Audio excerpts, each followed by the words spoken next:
عجوز حمل زوجته المريضة في المقعد الخلفي من العربة التي يجرها حصان هزيل. حملها إلى المدينة البعيدة لعلاجها، وفي الطريق بدأ الرجل يتحدث يفضفض كأنما يناجي نفسه، ولكن في الوقت نفسه يواسي زوجته المريضة التي عاشت معه طوال 40 عاما في شقاء وبؤس ومعاناة، تكد وتكدح، تساعده في الحقل وتتحمل أعباء البيت وحدها. الآن أحس أنه كان قاسيا معها طوال السنوات الماضية، وأن عليه الآن أن يعاملها بلطف ولين، وأن يسمعها الكلمات الطيبة. قال لها أنه ظلمها، وأن الحياة أيضا ظلمتها، لأنه لم يجد الوقت في حياته اليومية ليقول لها كلمة طيبة حلوة وعذبة، أو يقدم لها ابتسامة صافية رقيقة كالماء، أو يعطيها لحظة حنان.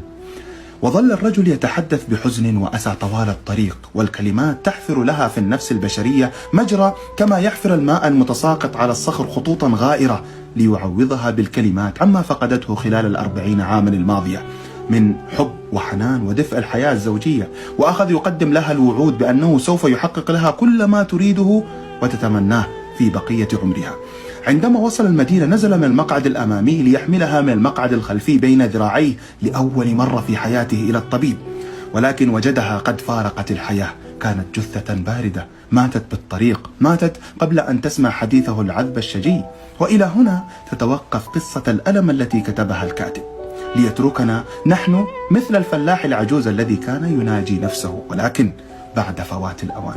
فالكلمات لم تعد مجدية الآن، فقد فقدت مغزاها.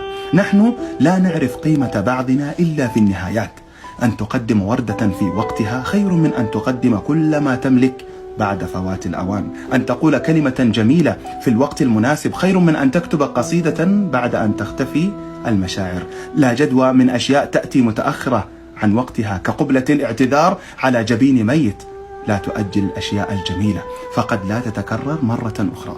علينا اغتنام الوقت، ما يمضي لن يعود.